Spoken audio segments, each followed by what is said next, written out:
In today's video, we're going to run some funny calculations to figure out how ballin' Larian Studios truly is. Chapter markers below. Let me take a quick moment though to share a long-time appreciated and delicious sponsor. I just had turkey chili with zucchini the other day. Factor. And they're doing free wellness shots for life right now. For those unfamiliar, Factor delivers fresh, never frozen, dietitian approved meals right to your doorstep. There's no prep, no cooking, no cleanup, no messy meals.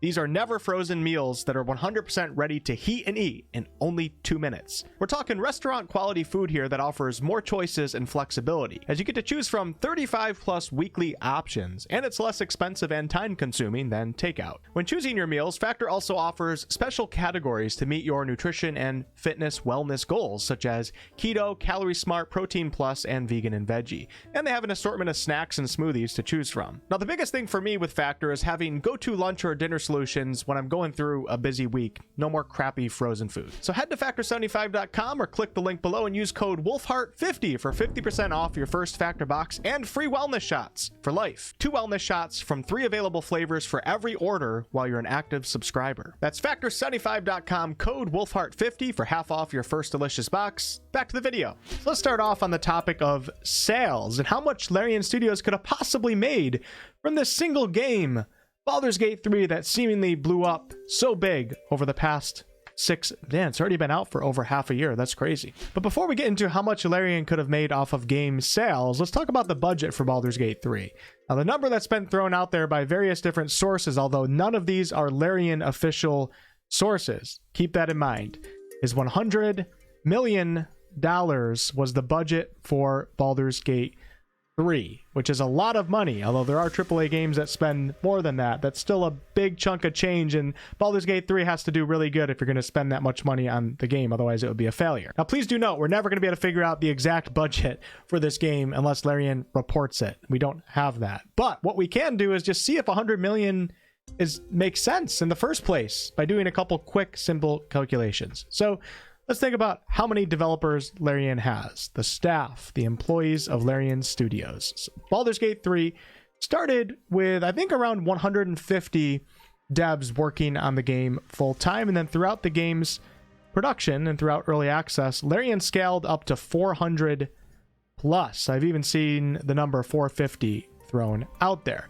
So let's go right in the middle of 150 and 400, and let's say that 275 developers worked on Baldur's Gate 3 full-time throughout its development process. Just kind of making some averages here. And let's say that each dev on average made 70K a year salary. Now, I'm just going off of some numbers that I did some quick research on. That seems pretty fair to me. Obviously, there's developers that are making more than that, and then there's junior developers, etc., that are making less than that. But let's say that on average, $70,000 US is paid to each of these 275 employees. Now, of course, Larian Studios is in Belgium. The headquarters is in Belgium, which is euros, but 70, I think, is a pretty fair number to go with here. So it's 275 employees making 70K a year equals $19,250,000 a year spent on the salaries of the full-time employees. Okay, there's also other costs associated with paying employees,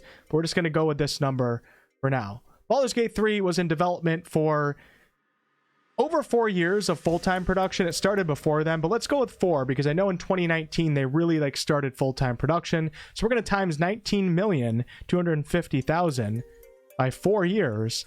And that brings us to $77 million spent on paying the 275 full-time employees. Now, of course, that number is not correct, but you guys can see already that $100 million budget for Baldur's Gate 3 is already reasonable, if not lowballing it. It's probably more than that because there's more expenses involved with running a business. We also have all the independent contractors, the voice actors, which are not cheap, which are going to up that 77 million. And then we have the overhead costs for Larian Studios. And Larian Studios is currently comprised of 6 studios from all around the world. And that can't be cheap to run those studios. I have no idea what that number would be, but you can see we're kind of getting to that 100 million plus already. Now, please don't use these numbers like they're concrete, because like I said, they're not. There probably was more than 275 employees working for Larian throughout the development of Baldur's Gate 3. It was in production a little bit longer than just 4 years, and we have no idea what these overhead costs. You have insurance. Employees usually cost more than just their salary. We also have marketing costs that need to be accounted for as well, but at least now that $100 million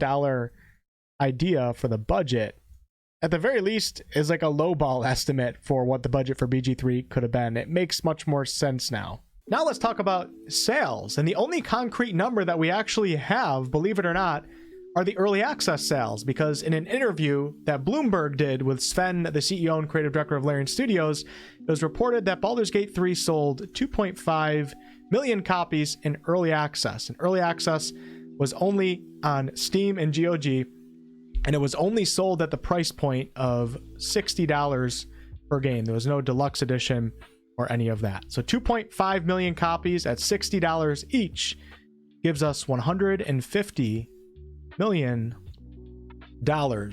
off of early access copies alone. This is a concrete number that we can use here. But we certainly can't forget the cut that Steam and GOG are going to take. And the number that I've seen thrown out there for Steam is that they take 30%, although that number I think can be negotiated lower. And also the number might actually go, the percentage might go down the more copies that a game actually sells. So after a certain amount of copies sold, it may go down to 25 or 20%. But let's just go with 30% for now.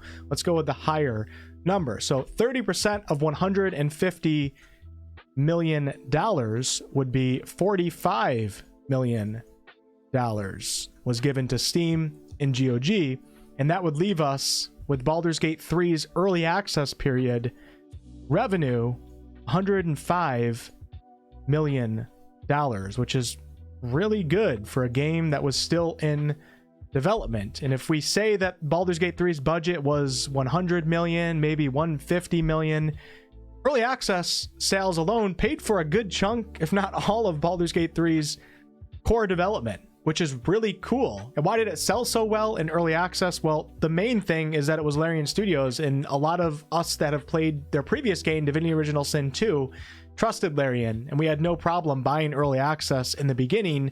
And then all of us buying it and seeing that Baldur's Gate 3, seeing the foundation of this game and realizing this is going to be something special, that of course spread and led to 2.5 million sales in early access alone. Another thing that we have to keep in mind is the cost of the D&D IP, but we'll talk more about that later in the video. All right, now let's talk about total sales and try to figure out how much Larian has made up to this point by doing a couple quick but fun calculations. Now keep in mind, you guys might read articles out there such as Business Insider, just using a headline that makes it seem like there's no room for error, that they know exactly how much Baldur's Gate 3 has sold and how much they've made. Look at this headline. Baldur's Gate 3 made more than 650 million last year. Instead of saying they likely did or reportedly or supposedly or possibly did, they just make it like it's a fact. And this really pisses me off in other industries as well. It's so silly. And later on in the article, they cite VG Insights as the source for where they got that number. And VG Insights uses some sort of algorithm to look at the amount of reviews that a game has to come up with an estimate of game sales. Sometimes it's within range, sometimes it's not. I don't know. I just hate that language like this is used by so many people. Just say likely, possibly, supposedly, reportedly. Change your language, for Cripe's sake. Okay. Back to what we're doing. So the first thing I want to talk about here is the Belgium embassy supposedly posting on social media platform Weibo congratulating Larian Studios, a Belgium developer, for selling 5.2 million copies on Steam. So if we write down 5.2 million, it's important to keep in mind that this was on August 16th, so only a few weeks after the launch of BG3, and that is on Steam alone. I think it's probably fair to assume that 5+ months later, where we also have GOG sales, PlayStation released in PlayStation in September, Xbox in December, that we're probably at a minimum, I would think, of like 10 million game sales at the lower range of possible sales. Wouldn't you guys think? I think 10 million minimum is probably fair to assume with this game's popularity. Likely much higher, but we're going to go with 10 for now. And then if we go to the SteamDB website, we have an owner estimations category down here, which is a little different than sales, but close enough for what we're doing here. But unfortunately, the range is between 6 million by PlayTracker and 29.21 million by Steam Spy. And then we have VG Insights at 14.09 I don't know what to do with these numbers. You guys can see how crazy it can get. Of course, the sales for Steam probably lie somewhere in this range, but the range is insanely big. Like, of course it lies somewhere within that range. Let's just go with the VG Insights of 14 million. Sure, we'll go with that. And that's for Steam only. And then we also have a few websites that did a calculation where they arrived at 7.6 to 7.7 million copies sold on PlayStation and also Steam. And the way they did this was by taking the 1.3 million players statistic having completed Baldur's Gate 3. This was given to us by Larian in December. They took that number and then they looked at the amount of players that got the All's Well That Ends Well achievement on Steam, and also the percentage of players that got the trophy for completing Baldur's Gate 3 on PS5. And they're able to take those numbers and arrive at a really rough estimate of that 7.6 to 7.7 million. This was last month, so a little while ago. 7.7 million, and that is Steam and PS5.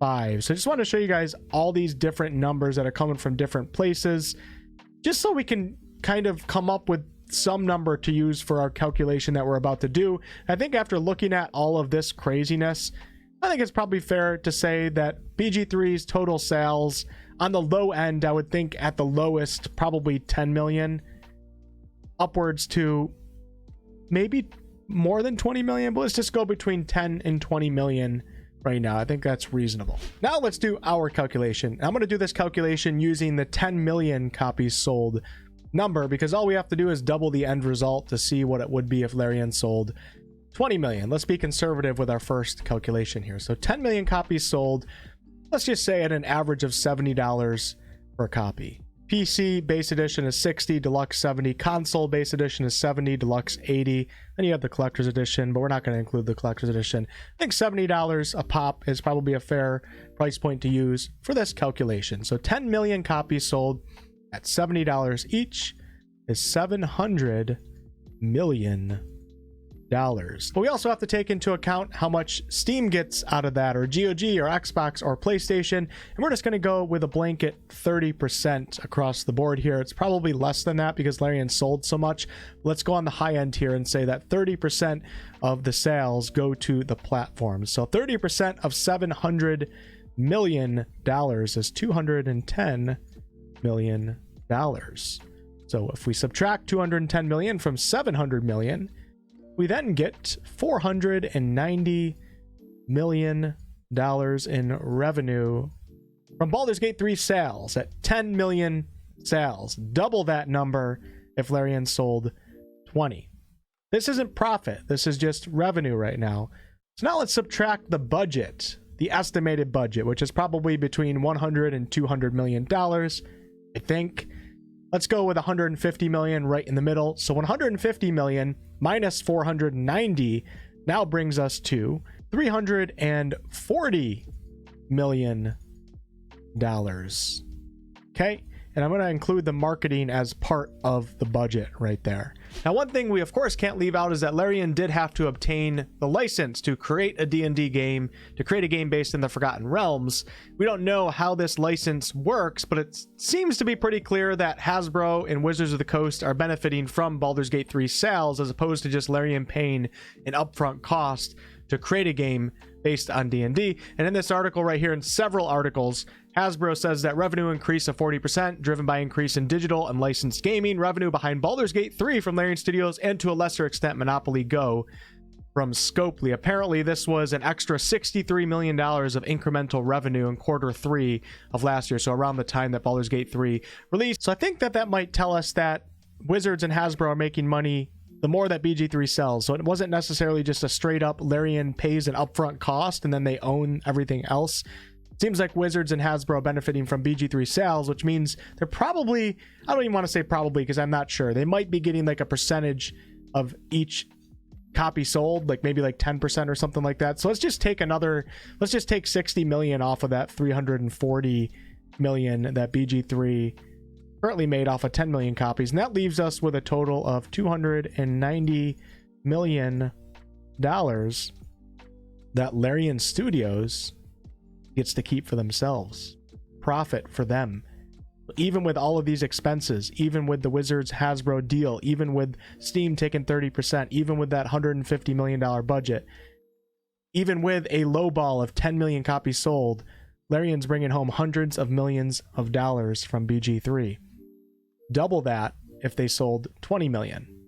Pretty cool, right? Now, obviously, all these numbers that I calculated here, you know, the 290 million profit if 10 million sold, or 580 if it was 20 million, these are not correct. Okay, so please do not like cite these or take them at face value or anything like that. This was just a fun little exercise to play around with a few numbers and look into it a little bit deeper than just randomly picking numbers from online. But also keep in mind that BG3 is going to continue to sell for years to come. Really, really cool to see. I think we can know at the very least that BG3 was a phenomenal success for Larian Studios, a company that made a CRPG and also an independent company, meaning they didn't have a publisher. They have their own department of publishing within Larian Studios.